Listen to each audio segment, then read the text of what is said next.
Queridos irmãos e irmãs, nós temos diante de nós uma liturgia belíssima, fantástica, que nos chama a meditar a nossa intimidade com Jesus dentro desta oitava da Páscoa. Ontem nós ouvíamos da dificuldade de Maria Madalena por tantas situações ali naquele momento de reconhecer Jesus. Hoje nós vemos os discípulos de Emaús, assim como são conhecidos, aqui só diz o nome de um deles, Cleofas.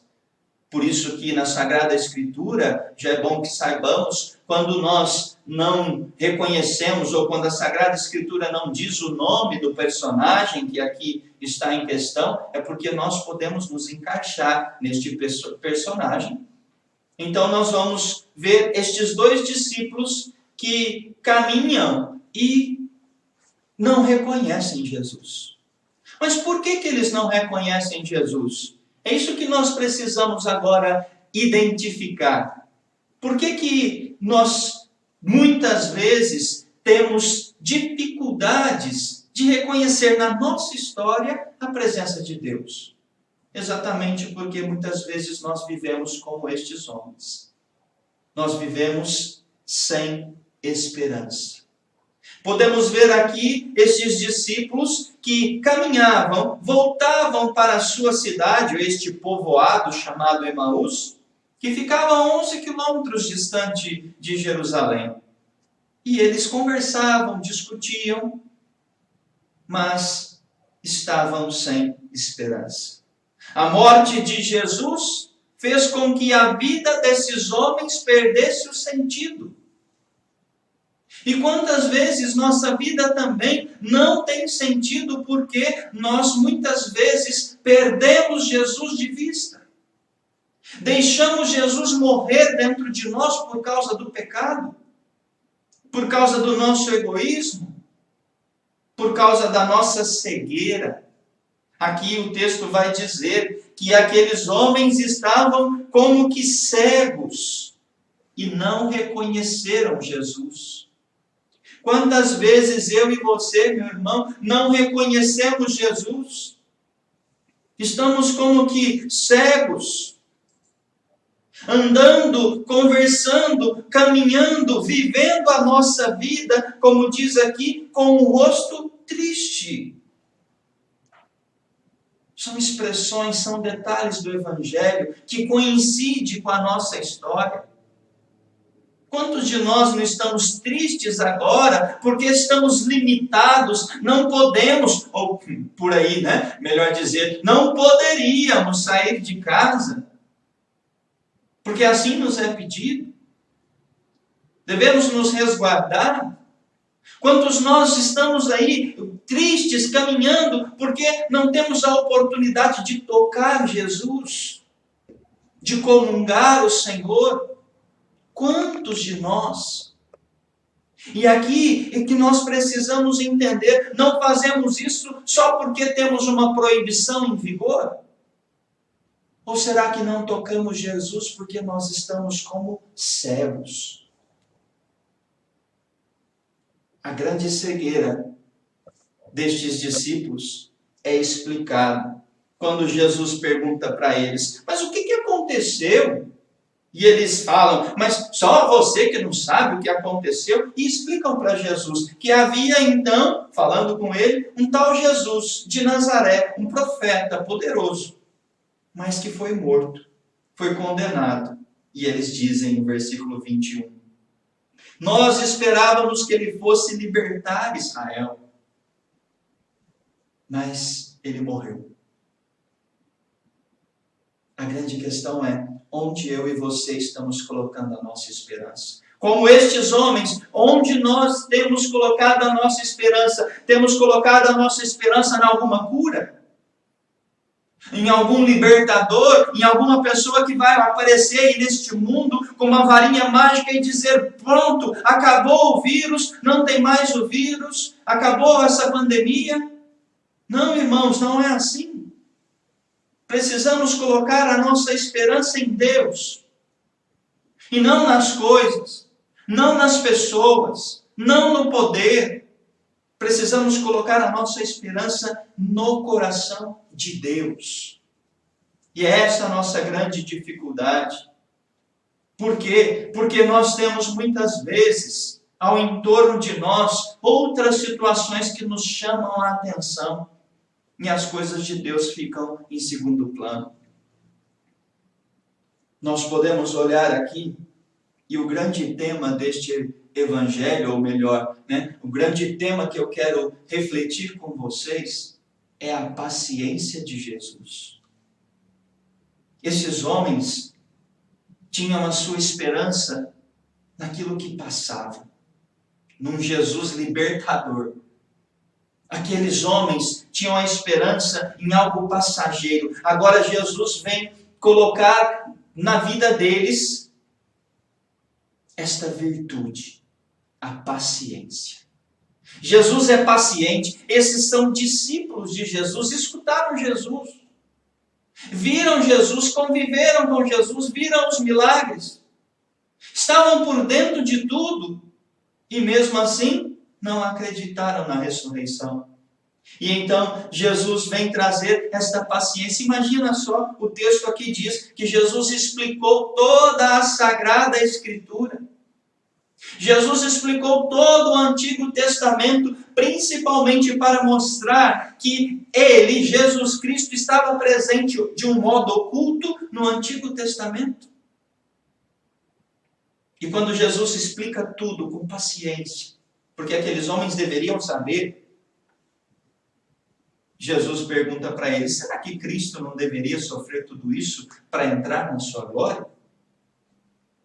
Muitas vezes, irmãos, nos falta esta virtude, a paciência.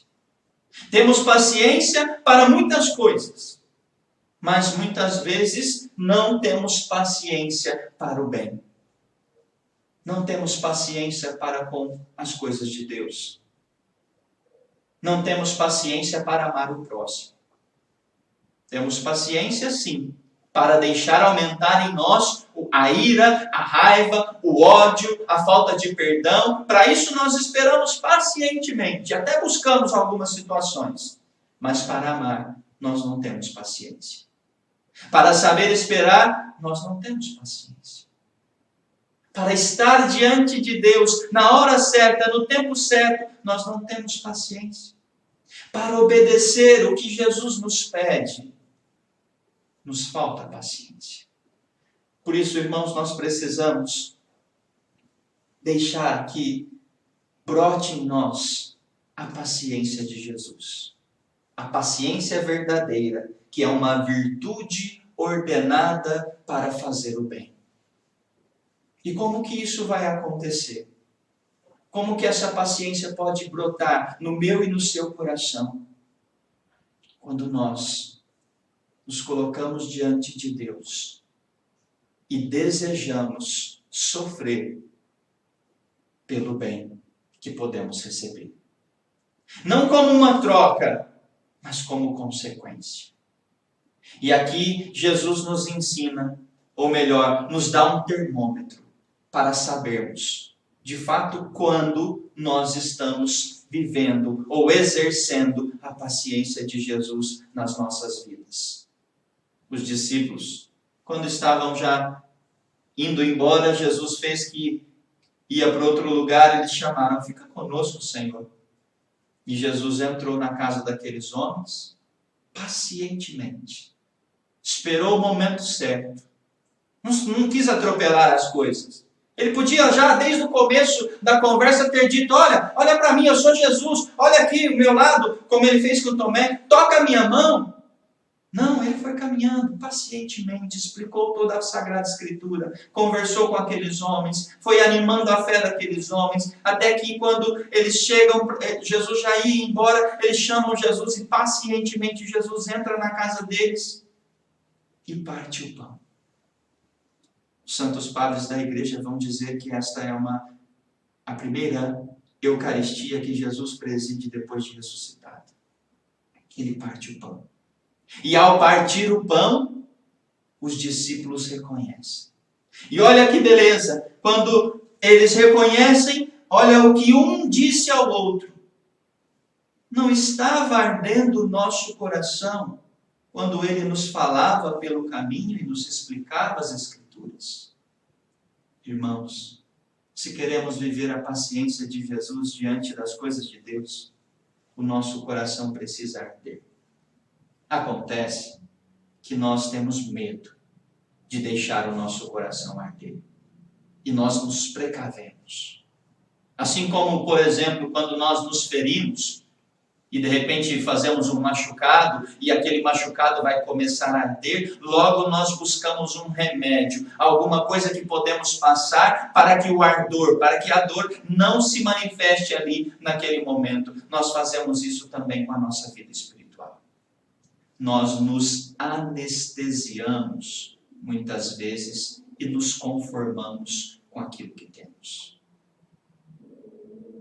Basta voltarmos à possibilidade de estarmos diante de Jesus, que o nosso coração acomodado, anestesiado, pode optar pela preguiça, ao invés de optar por buscar a Cristo ressuscitado.